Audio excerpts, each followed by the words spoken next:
Hi అండి, welcome to Hepsi home baker channel. అందరూ ఎలా ఉన్నారు? మీరు చూస్తున్న ఈ కేక్ అయితే బ్లాక్ ఫారెస్ట్ కేక్ అండి. ఈ కేక్ నాకు మా స్టూడెంట్స్ అయితే ఆర్డర్ ఇచ్చారు. సో ఈ కేక్ నేను ఏ విధంగా డిజైన్ చేశాననేది ఇప్పుడు చూపిస్తాను. ఫస్ట్ నుంచి నేను చూపిద్దాం అనుకున్నానండి. ఈ కేక్ ఫస్ట్ నుంచి షూట్ చేస్తున్నప్పుడు నా ఫోన్లో స్టోరేజ్ అయితే ఫుల్ అయిపోయింది. సో నేను ఫస్ట్ నుంచి అయితే తీయలేకపోయాను. ఇంకొక విషయం ఏంటంటే, ఈ కేక్ నేను ఆర్డర్ తీసుకున్నానే కానీ మాకు మధ్యాహ్నం ఆర్డర్ వచ్చింది.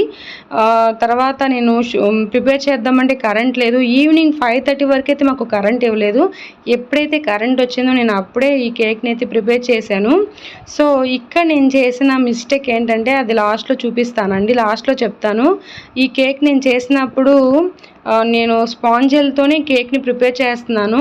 సో ఈ మధ్యకాలంలో చాలామంది నేను కొన్ని వీడియోస్ చూస్తున్నప్పుడు కింద అయితే కామెంట్ పెడుతున్నారు, నేను స్పాంజెల్తో చేస్తున్నప్పుడు ఒక్కోసారి కేక్ బాగా వస్తుంది, ఒక్కోసారి సరిగా రావడం లేదని.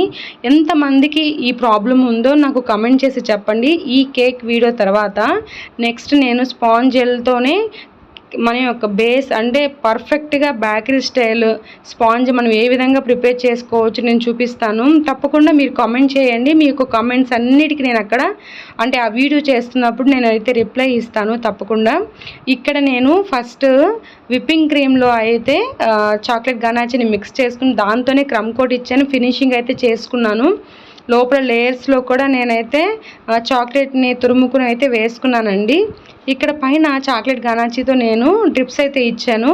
ఆ విధంగా డ్రిప్స్ ఇచ్చేసిన తర్వాత నేను అది వదిలేసినా బాగుండేది, చాలా చాలా బాగుంది.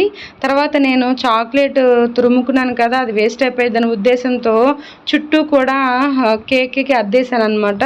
సో కేకుకున్న అందం అయితే కొంచెం పోయినట్టు అని నాకు అనిపించింది. అంటే టేస్ట్ వైజ్ బాగుంటుంది కానీ లుక్ వైజ్ అనేది నాకు నచ్చలేదు. సో మీకు ఎలా అనిపించిందో నాకు కమెంట్ చేసి చెప్పండి. మీ యొక్క అభిప్రాయాన్ని నాకు తెలియచేయండి.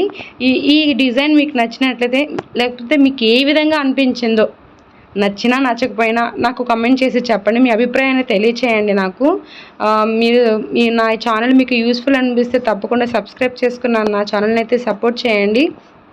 నెక్స్ట్ వీడియోలో తప్పకుండా నేను ఈ వీడియో తర్వాత స్పాంజ్ కేక్ మనం ఏ విధంగా ప్రిపేర్ చేసుకోవాలో, సమ్మర్లో ఏ విధంగా ప్రిపేర్ చేయాలి, అది కూడా కేక్ జెల్తో ఏ విధంగా ప్రిపేర్ చేయాలనేది నేను వివరంగా చెప్తాను. మీకు ఉన్న డౌట్స్ అనేది ఈ వీడియో అప్పుడే నాకు కామెంట్ ద్వారా తెలియచేయండి. తప్పకుండా నేను ఆ వీడియో చేస్తున్నప్పుడు మీ డౌట్స్ అన్నిటికీ నేనైతే క్లియర్గా చెప్తాను. ఇదండి ఈ వీడియో. Thank you so